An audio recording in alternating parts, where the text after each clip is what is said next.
Welcome to the Artist Spotlight, sponsored by Glenn's Music. We're extremely excited to be hanging out with someone who's a little dumb. Well, they're not dumb, but they're slightly stupid, guys. How's it going? Good, all right. Let's just get right out there. How'd the name come up? Honestly, I mean, it was like 17 years ago. We were punk rock kids and just kind of throwing names around. I don't even remember how it caught, but we were just like, something was stupid and something became slightly, and we just kind of, you know, infused it together. A little South Cali kind of feel vibe to it. Yeah, I mean, you know, we're beach kids. We grew up, you know, in Ocean Beach, and it's kind of just like any other kid at that age. I think everyone's a little bit, you know, rebellious and punk rock attitude, and that was kind of how it formed. You guys have been playing a long time, since '95. I mean, yeah. How has the music changed for you? How's the music business changed? Well, I mean, the music in general, I think just as you get older as a musician, you evolve yourself and just in your own, like, you know, flavors of music and your styles. And I mean, the music business itself has changed insane since the rise of the internet. I mean, once people were downloading music, I mean, you see now, I mean, there's not really any record stores around anymore. You see like Best Buys and Walmarts and Targets have all the CDs. The cool, like, you know, mom and pa record shops, those days are over, you know. Tough to survive. Yeah. Is that frustrating for you guys? I mean, do you guys like the social networking? I mean, do you guys have Twitter accounts? Are you Facebooking? Yeah, I mean, the Slightly Stoopid has all that stuff, and I mean, obviously you have to embrace it. It's something that, like, for a band like us, we were touring right before the internet boom happened, and when it did, it kind of really enabled us to tour places we had never been. Like, if people hadn't heard of the band, the internet was the easiest way. You know, you just Google the name Slightly Stoopid, and boom, you can listen to whatever you want. Yeah, it's really opened up some avenues. How do you guys build such a huge fan base while maybe not having the biggest airplay as maybe other people get on national radio stations and stuff like that? I think it's just the vibe and the underground, you know, the underground way of the music. I mean, people, I think, kind of respect that more as, you know, like, we're a working touring band. I've been on tour since I was a kid, you know what I mean? Yeah. And it's like, not that we're old or anything, but... No.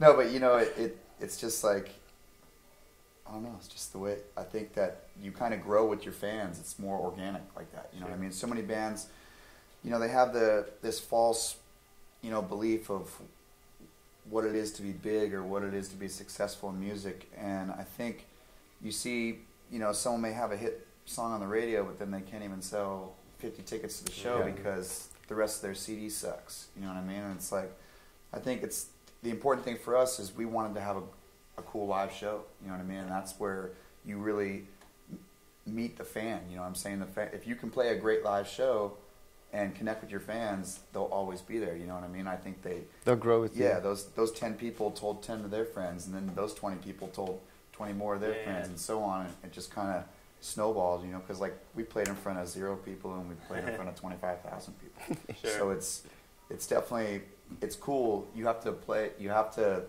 pretty much play it the same way, you know what I mean? Like, when we showed up at a bar one time, and literally it was just the bartenders and, like, security guards. And we played for an hour. They're like, "You guys even want to play? No one's here." We're like, "We'll play." Nice. And then next time we came back, though, there was people there because, like, the people that were working there were like, "Oh, you know these guys? You know, no one knows who they are, but." So you're talking about success. OG, what's success to you?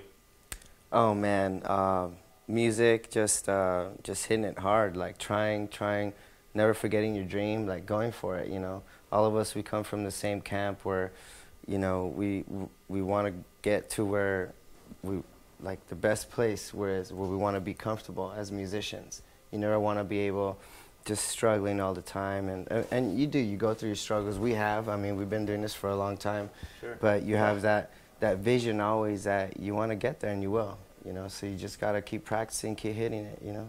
I think it's crazy. You talk about going through struggles and adapting to stuff. I've never seen a band, maybe I'm naive, but I've never seen a band that changes their set list mid-set, or they go, what songs are we going to play tonight? And 10 minutes before the show, you got your set list. And I think that's awesome because you don't know what you're going to see at a Slightly Stoopid show, whereas you're going to, you know, from night in and night out, a lot of bands are just going to be the same thing with the same speech at the same place, the break and the songs. Yeah. When did you guys come up with that? I mean, that takes practice because a lot of bands say, well, we can't do that song if we haven't rehearsed it.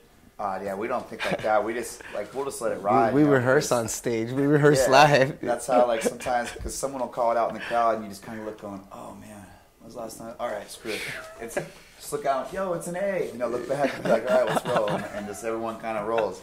And that's just, I think that's the fun thing about a live show. Like, I hate going to live shows where, I mean, so many performers now, they have so many tracks playing behind them. Like, we don't do that. Like, it's live. You know what I mean? Music is, when you go to pay to see a live show, I don't want to hear someone singing with 17 voices behind them on their vocal. Yeah. And it's not them. Like, to me, why did I just pay $50 to go watch that stuff? You know what I'm saying? Like, the beautiful thing about live shows is when mistakes happen and just, you know, spontaneity of the night. You know, you have to just go with the flow. You know, if everything's so regimented, you just get bored. You know, it kind of sucks. It feels like it's exciting. It feels like then you're going to work or something instead of just Yeah. playing music and having fun. I think the cool thing about your crowd, from what I've been, you know, kind of doing a little research on you guys, looking at what's been going on with the band, it looks like no matter how old you guys get, your age demographic keeps following you like up, and not only that, but you're also casting the net wider because you're getting those college kids still coming to your shows that you might have had when you were in college. But now there's the generation now is still coming with you. How do you maintain that? Is it the style of music? What's the story? I think it might be not only the style but the lifestyle of the music. You know what I mean? The lifestyle that we present is something that a lot of people are into. You know what I mean? Just our vibe of the kind of music we play, it appeals, I think, to a lot of people, and we're fortunate. Obviously, we're blessed to be able to do what we're doing. Like, this is the greatest job in the world to have. And I mean, I don't even have an answer for it, really.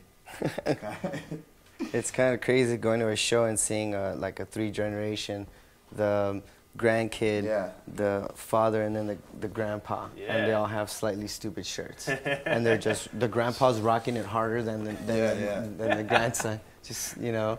The grandpa is rocking it harder. I didn't expect that quote tonight. Oh man, for real. Like, you'll see him out there. It is cool. Like, I took a picture with this guy. We were in Baltimore, like down at Pier 6, this amphitheater on the water, and I'm looking at him going, man, this guy, who is this guy? He's definitely like 60-something years old.